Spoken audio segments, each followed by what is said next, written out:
I just want to thank you for joining me first off. You're at home with Melissa, and I'm just going to implement a new idea today that I think is kind of neat. I mean, okay, we know that we're in trouble when it comes to climate change. You know, that's inarguable really at this point, and I don't want to argue it with anybody. Basically, all I want to do here is, I know that the whole issue can be overwhelming, it can be stressful, and you know, you can feel that there's really nothing that you can do, and so you're just going to hide under your bed and curl up in the fetal position and wait for the world to end. And that's not really going to help anybody.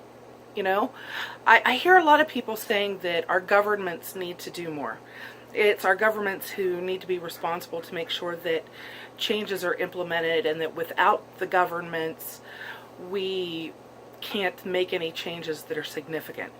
All right, there's a certain degree of truth to that, but at the same time, while you and I, just the two of us, can't really on our own do anything that in a bubble, in isolation, is going to have any real impact on global climate change, on the environment in general.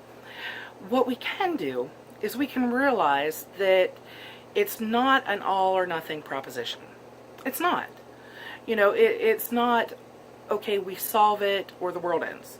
You know, it's a spectrum, and basically any positive can help to mitigate the negative effects that we're going to experience.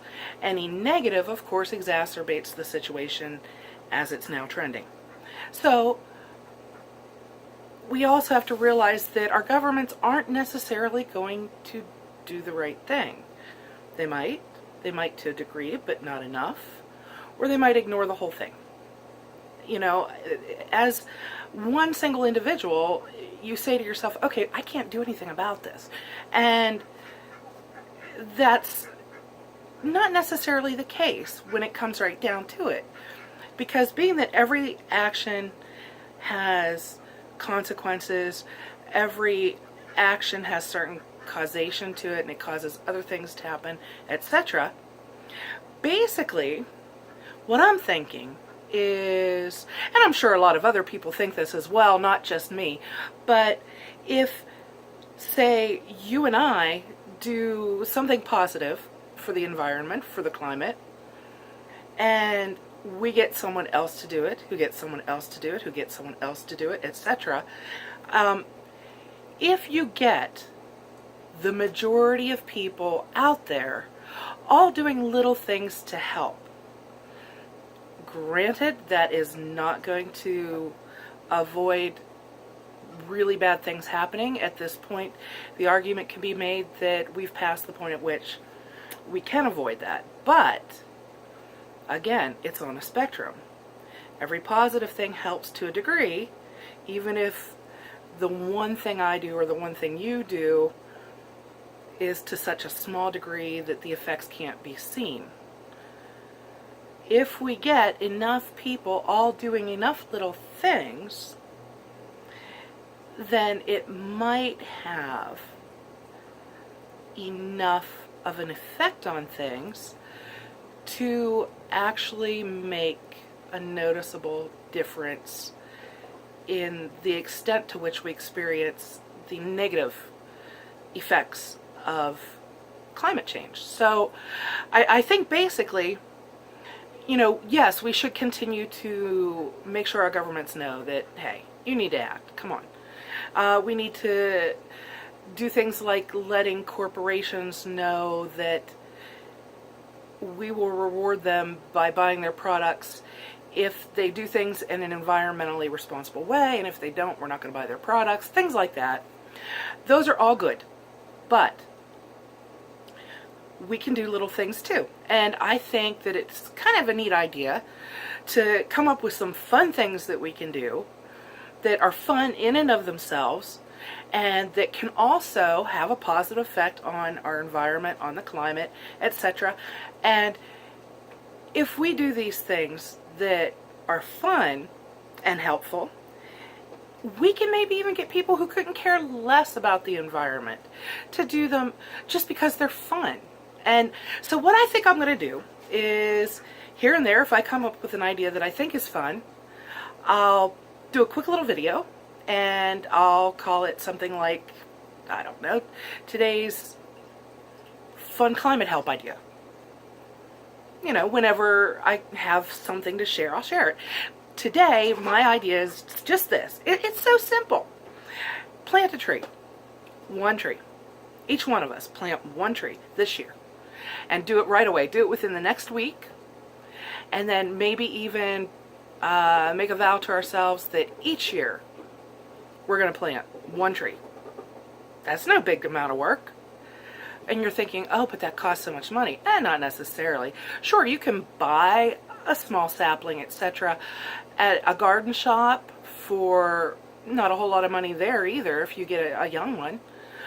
And you don't even have to do that. You can simply take a cutting from an existing tree and stick it in some dirt and get it growing some roots, and once it does, plant that. But I think that's fun, and if you have kids, it's a great way to teach them a little bit of science, a little bit about how trees grow, or, you know, a little bit about gardening. Just say, oh, I'm going to teach you how to grow a tree. See that big tree there? We're just going to cut a little tiny stick off that, and from that we're going to grow a whole new tree that someday will be as big as that tree you're looking at. You know, kids get excited about that, and that's fun. It's fun to do with them. And so then pick a spot where the tree can grow to maturity. It doesn't have to be on your property. Now, of course, if it's on someone else's property, make sure that they actually want the tree. But let's say that you take a little cutting and you get it to grow some roots. And you have this little tree that you can plant someplace.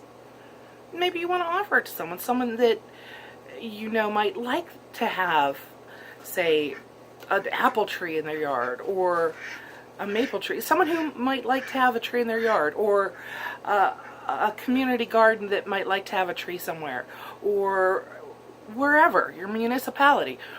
Just once you're ready to plant this tree, find somewhere where it can grow to maturity and somebody would like it, and just plant it for them.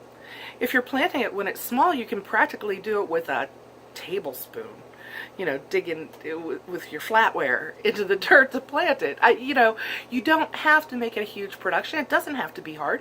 It can be a fun thing. It can be something you enjoy doing, and you can share it with someone who would like it, and so they get a tree that they wanted without having to work for it or buy anything. And you can use it as a teaching opportunity for your children, or your, in my case, it would be nieces and nephews. You know, it's a lot of fun. So that's the idea for today's little climate help idea, is just plant a tree, and see if you can talk someone else into doing the same thing, or many someone else's. And that's the idea for today. So I'll catch up with you the next time I have an idea, and I'm not saying that my ideas are original. Not at all.